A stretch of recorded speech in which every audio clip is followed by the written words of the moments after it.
Welcome back to Hidden Horizon. Today's question comes straight from one of our viewers, and it's a good one. What's actually the difference between cement and concrete?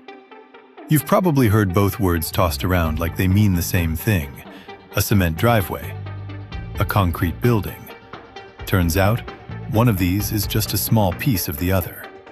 Stick with us, because by the end of this video, you'll never mix them up again. Let's start with cement. It's not a building material on its own. It's the binder, the glue that makes everything else stick together. Manufacturers make it by cooking limestone and clay at scorching temperatures, somewhere near 1,450 degrees Celsius. That process produces a hard substance called clinker, which gets pulverized into powder and blended with a handful of other minerals. The result is what most of us know as Portland cement. Add water, and it does harden, but on its own, it's nowhere near strong enough to build anything. That's where concrete comes into the picture. Concrete is what you actually walk on, drive over, and live inside. Sidewalks, skyscrapers, bridges, all of it.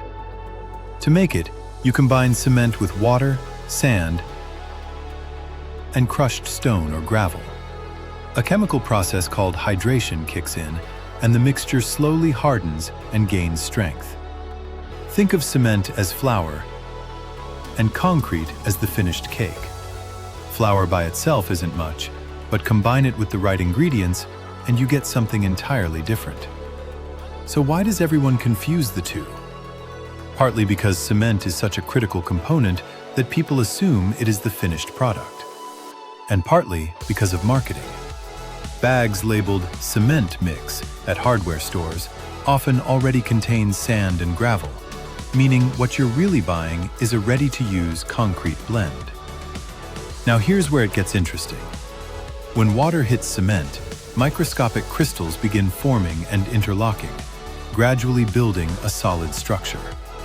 This hydration process doesn't stop after a day. It can continue for years, which is why concrete actually gets stronger with age. The ancient Romans figured this out 2,000 years ago, using volcanic ash in their concrete to construct the Pantheon and their aqueduct systems, structures that are, remarkably, still standing today. Not every cement or concrete is identical either. Some cement types resist sulfates for use near seawater. Others harden rapidly for time-sensitive builds. Concrete gets its own upgrades too. Steel rebar for strength, air pockets for lightweight insulation, and even bacteria-infused self-healing concrete that seals its own cracks over time. Getting the ratio right matters immensely. Too much water weakens the final product. Too little makes it unworkable. Builders often follow what's called the rule of 6. 6 bags of cement per cubic meter. A water-to-cement ratio capped around 0.6, and at least 6 days of curing before it reaches real strength. The Hoover Dam alone used more than 3 million cubic meters of concrete, and technically, it's still curing. There's a downside, though. Cement production generates roughly 8% of the world's CO2 emissions. Engineers are now testing carbon-absorbing concrete and alternative binders made from fly ash and industrial slag to shrink that footprint. So next time someone says cement sidewalk, you'll know the real story. Cement is the ingredient, concrete is the creation. If you enjoyed this one, drop your next topic idea below. And don't forget to subscribe to Hidden Horizon.